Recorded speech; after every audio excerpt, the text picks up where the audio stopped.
নির্দিষ্ট মহল ইসকন সন্ত্রাসীরা আমার স্বাধীন সার্বভৌমত্বের মধ্যে ধর্মীয় সাম্প্রদায়িকতাকে উস্কে দেওয়া, রাষ্ট্রের মধ্যে নৈরাজ্য সৃষ্টি করা, মুসলমানদের মধ্যে বিশৃঙ্খলা সৃষ্টি করার জন্য তারা যুগে যুগে তাদের প্ল্যান প্রোগ্রাম বাস্তবায়ন করে যাচ্ছে।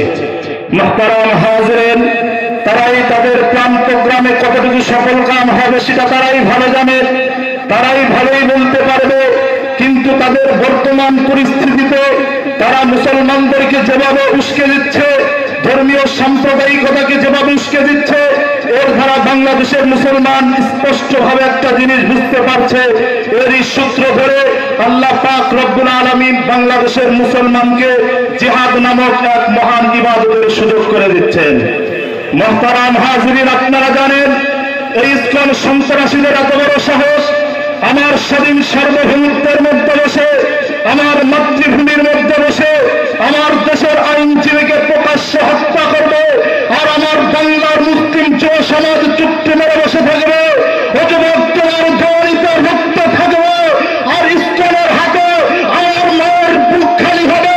এখন সময় এসেছে একবার ঘুরে দাঁড়ানোর, হস্ত ধারণ করতে একবার বাজারের হাতিয়ার, স্বার্থ অহংকার, আঘাত টানতে হবে ইসকন সন্ত্রাসের জিন্দান খায়, আঘাত টানতে হবে ক্লান্ত হাত, নিশ্চিত করে দিতে হবে পৃথিবীর ইতিহাসকে থেকে এই সন্ত্রাসী গোষ্ঠীকে। মুহতারাম হাজিরিন, আজ যদি ডাক আসে ইসকনের বিরুদ্ধে জিহাদ করবেন, কে কে জিহাদ করতে রাজি আছে হাত উঁচু করে দেখাবেন। মাতৃভূমি রক্ষা করবেন নাকি জিহাদ করবেন? ইমান বাঁচাবেন নাকি জিহাদ করবেন? ওদিকে আমার গরুর পিস্তক খাওয়া ভারতীয় জাতিদের নাকি বাংলাদেশের ফেনী আর চট্টগ্রাম দরকার। এই ফেনী আর চট্টগ্রাম কিসের অধিকারে চাও? যৌতুক? কন্যা তো এমনিতেই গেছে, পালা গেছে, এমনি তো দেয় নাই। স্পষ্ট ভাষা বলে দিন, এটা গুজরাট নয়, এটা বাংলাদেশ, এটা ভারতের দিল্লি নয়, এটা বাংলাদেশ। ৭১ স্বাধীনতা আন্দোলন সাক্ষী, ৬৯ গণতন্ত্রের সাক্ষী, ৫২ ভাষা আন্দোলন সাক্ষী, ২৪ বৈষম্য আন্দোলন সাক্ষী। যারাই বাঙালি জাতির অধিকার নিয়ে ছিনিয়ে দেখেছে, এদেশের মানুষের মাতৃভূমি ছিনিয়ে নেওয়ার চেষ্টা করেছে, এদেশের মানুষ বসে থাকে নাই, সকল ষড়যন্ত্রের দল ছিন্ন বিচ্ছিন্ন করে বাঙালি জাতির অধিকার আদায়ের জন্য, তাদের ভাষা আদায়ের জন্য, মাতৃভূমি রক্ষা করার জন্য এমন তীব্র রিঅ্যাকশন দিয়েছে, সকল জালিম স্বৈরাচারী এদেশ থেকে লাঠিয়ে দিয়ে পড়াতে বাধ্য হয়েছে।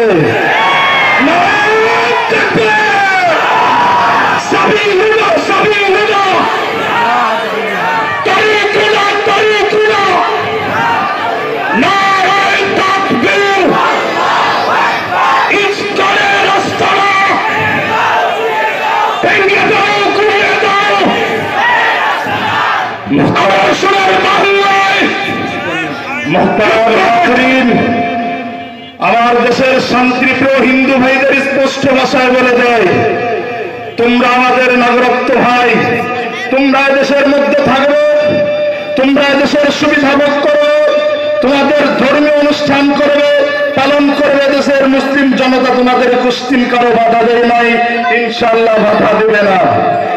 তোমরা শিক্ষাগত যোগ্যতা অর্জন করো, এদেশের মেম্বার হবে, মন্ত্রী হবে, মিনিস্টার হবে, এমপি হবে, আমাদের তাতে কোনো দুঃখ নাই।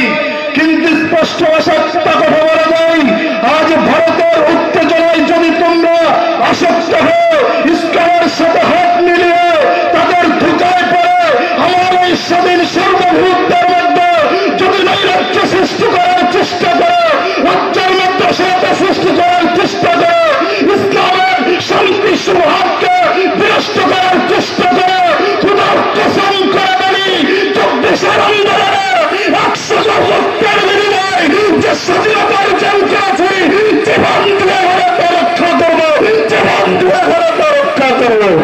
মুহতারাম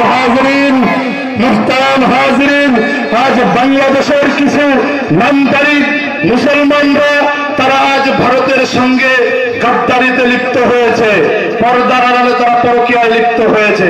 মুসলমান, এটা অবাক হওয়ার কিছু এতে অবাক হওয়ার কিছু নেই, কারণ দীর্ঘ প্রায় 15-16 বছরের সম্পর্ক তাদের এটা সহজে বলা যাবে না। কিন্তু এই দাদা বাবুদের সহ তাদেরকে স্পষ্ট ভাষায় বলে দেয়, তাদের মেরুদণ্ড হয়ে গিয়েছে, সেগুলো ঠিক করার চেষ্টা কর। বাংলাদেশের মুসলিম উম্মার মেরুদণ্ড ভাঙা দিবা স্বপ্ন দেখার দাও। মনে রাখবি এদের শাহজালালের দেশ, এদের শাহ মুখতার ফখরুল বাংলার দেশ, এদের সাবেক চিকিৎসি আর শামসুল হকের দেশ, এদেশের সুরজাত আল্লাহু আকবারের ঘণ্ট, এদেশের সুরজাত আল্লাহু আকবারের ঘণ্ট। বক্তব্য পরিষ্কার, ক্ষমতার ভয় দেখে আমার মাতৃভূমির মধ্যে যারা কুদৃষ্টি দেবে, এদেশের মানুষ বসে থাকবে না।